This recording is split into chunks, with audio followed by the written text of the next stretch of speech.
નમસ્કાર, ગુજરાત મનોમંથન 9 માં આપનું સ્વાગત છે। હવે જોઈએ આજના સમાચાર। સુરતના પૂણા શાકભાજી માર્કેટમાં ₹500ની નકલી નોટો વટાવા જતા 2 આરોપીઓની પોલીસે ધરપકડ કરી।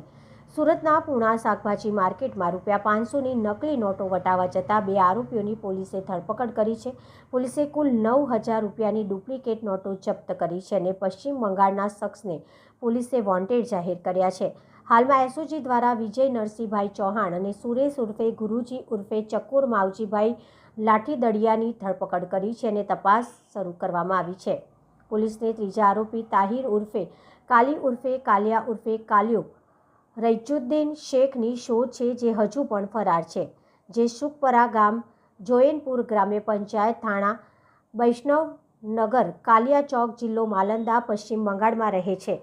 સુરેશની ધરપકડ ફેક કરન્સી રેકેટના એક મોટા કૌભાંડ સાથે જોડાયેલી હોવાનું માનવામાં આવે છે।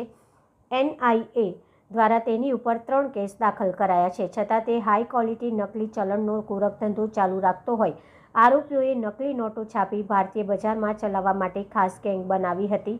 તેઓ પહેલાં લોકો પાસેથી સાચી ચલણી નોટો સ્વીકારી લેતા અને પછી વટાવી દેવા માટે નકલી નોટો આપી દેતા। આ કાવતરું પૂર્વ આયોજિત અને ભારતીય અર્થતંત્રને ખોખલું કરવા માટે રચાયેલું હોવાનું પોલીસની પ્રાથમિક તપાસમાં સામે આવ્યું છે। હાલ આગળની કાર્યવાહી ચાલુ છે।